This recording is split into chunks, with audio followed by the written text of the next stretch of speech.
laban pagdating sa mga puksaan. Yan, meron ka ng pambato. Ikaw mismo, tingnan mo, yes friend, pagod na.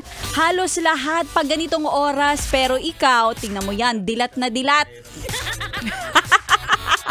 Dilat na dilat yan. In fairness, January pa lang, no? Pero ang dami ng laban ang pinanalo mo. Wow! Ikaw na talaga yan. Pero kahit pa sabihin mo, ano yun? Wala nga, wala pa nga ako nararating eh. Grabe ka naman ka-hard. Ang hard mo. Wag ganon. Small wins. Meron kang mga ganyan. Kagaya na lang ng pagbangon mo sa umaga. Diba? Tapos, yung nanay mo, sinisermonan ka. Pero binaliwala mo, hindi mo pinatulan. Diba? Hindi ka pumapatol sa mga taong sumisira ng araw mo. Imbes magalit, iniintindi mo. Kasi diba, alam mo naman may mga ganyang klase ng tao talaga na parang hindi tao, parang animal. Animal yarn.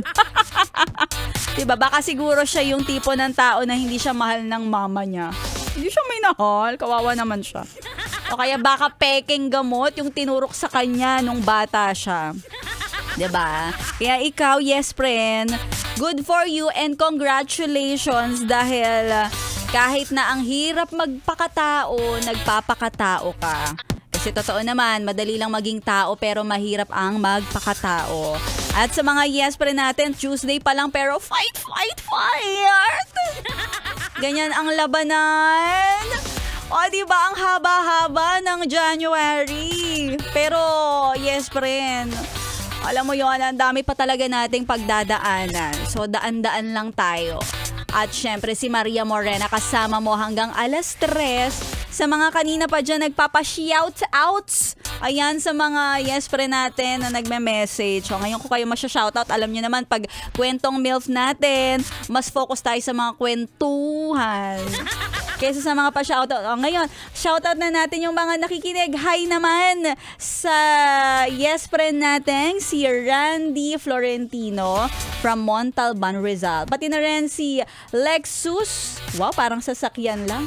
Pero ang dinadrive parang L3. Hello naman sa'yo at nakatutok ang kanyang stereo sa 101.1 Yes FM. Hello din kay Russell Diaz from San Pedro, Laguna. At si Dave Espiritu.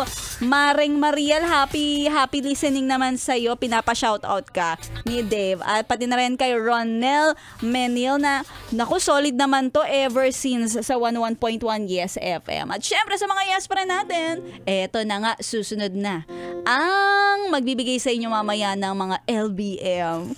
LBM, like a barista moments. Mamaya na yan, tuloy-tuloy pa rin ang solid na pakikitutok dito lang sa 101.1 Yes FM. Solid.